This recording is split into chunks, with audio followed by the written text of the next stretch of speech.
News 18 India. Akhilesh ji कहते थे हम साथ साथ हैं, वो अब इनसे कहने लगे हम आपके हैं कौन जी। तो मगर जो इन्होंने एक बात कही, एक गंभीर बात है। इन्होंने कहा कि विचारधारा के आधार के ऊपर रहना चाहिए। इन्होंने कुछ चीजें गिनाई कि कहते थे, मैं बता रहा हूं जो कह दिया, अभी कहा है हाल ही में।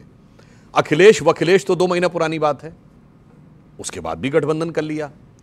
अखिलेश जी ने कहा चालू पार्टी है, वो भी 2 महीने पुरानी बात है, फिर भी गठबंधन कर लिया। अखिलेश जी के लिए कहा गया समाजवादी पार्टी के लिए, कांग्रेस ने कहा चिरकुट पार्टी है। तो अब यह समझ में नहीं आता है कि जो आप गठबंधन करते हैं वो किस आधार पर करते हैं, जिसके लिए कहा जाता है कि शाम होते होते सुबह की नजरों से उतर जाते हैं, इस कदर समझौतों पे जीते हैं कि जमीर ही मर जाते हैं। बगल में रोहित खड़े हैं, अब सुनिए, बड़े बगल में रोहित अग्रवाल खड़े हैं। अब सुनिए, तो मैं बगल में रालोद के प्रवक्ता खड़े हैं। उसका भी इतिहास बता देना चाहता हूं। जब श्री मुलायम सिंह यादव 1989 में पहली बार मुख्यमंत्री बने तो हक था अजीत सिंह जी को बनने का।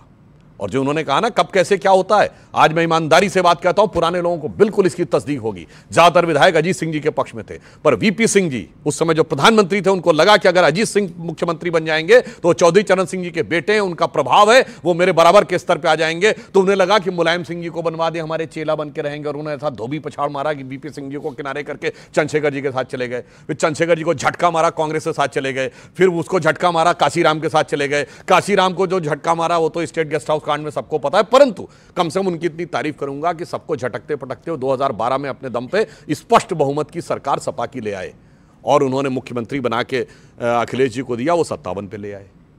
राहुल गांधी जी के पिताजी 400 सीटें लेके आए, राहुल गांधी जी 44 पे लेके आए। चलिए अखिलेश जी के पिताजी उनको लेकर आए। राहुल गांधी के पिताजी, दादी, नाना सब पॉलिटिक्स में थे। अरविंद केजरीवाल का तो कोई भी पॉलिटिक्स में नहीं था, उसके पीछे भी आप पड़ गए। अरे अरविंद केजरीवाल जी, अन्ना हजारे उनके गुरु थे, उन्हीं को धोबी पछाड़ मार दिया उन्होंने बाद में। वो तो अद्भुत खिलाड़ी हैं। अब मैं एक बात कहना चाहता हूं, जो गंभीर बात कही थी भाटी जी ने। देखिए, विचारधारा की बात होती है, हम बिल्कुल दृढ़ता ईमानदारी से कर सकते हैं 73 साल से 1951 जब से आज तक बने हैं, किसी विचारधारा के मुद्दे पे बीजेपी ने कभी अपना स्टैंड चेंज किया हो तो बिल्कुल नहीं बदला। चाहे राम मंदिर हो, धारा 370 हो, हिंदुत्व हो, भारत को आणविक शक्ति बनाना हो, सारी चीजों को लेकर, अंत्योदय को लेकर। मगर अंतर क्या हो जाता है, देखिए समाजवादी पार्टी थी, याद करिए एक दौर में सबसे ज्यादा पूंजीवादी और फिल्म स्टार इनकी पार्टी में आ गए थे। यहां आपको पूंजीवाद दिखेगा, परिवारवाद दिखेगा, अल्पसंख्यकवाद दिखेगा, जातिवाद दिखेगा, भाई भतीजावाद दिखेगा, नहीं दिखेगा तो समाजवाद नहीं दिखेगा।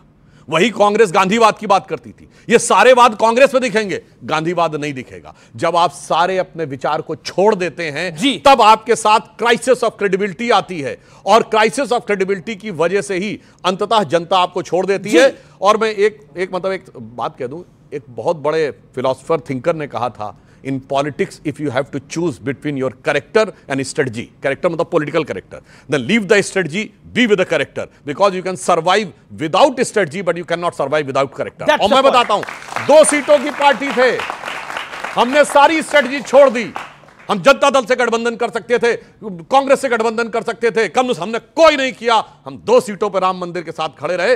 हम धारा के साथ नहीं चले, धारा मोड़ के 303 सीटों के साथ, और राम मंदिर को भी भव्य बनाकर आए। ये होता है, ठीक है, धारा मोड़ कर आए। एक अपॉर्चुनिटी आपके पास भी थी, एक सेकंड, मैं बिल्कुल आपको बता रहा हूं, एक अपॉर्चुनिटी आपके पास भी थी, एक नई विचारों की पार्टी। अरविंद केजरीवाल की पार्टी का जो हमने उसका एक स्वर्ण काल देखा है, उस पार्टी को डेवलप होते हुए, बनते हुए हमने खुद देखा है, लाइव देखा है। साल 2011, 12, 13 में जो अन्ना हजारे मूवमेंट था, ये देश के युवा साक्षी हैं।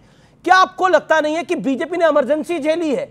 अगर आपको लगता है कि यह दौर इमरजेंसी का दौर है, तो लेकिन आपने कांग्रेस के साथ समझौता कर लिया दिल्ली के अंदर, तो आपका वोटर आप पे भरोसा क्यों करेगा? प्रियंका जी, ये बड़ा मूल सवाल है। क्योंकि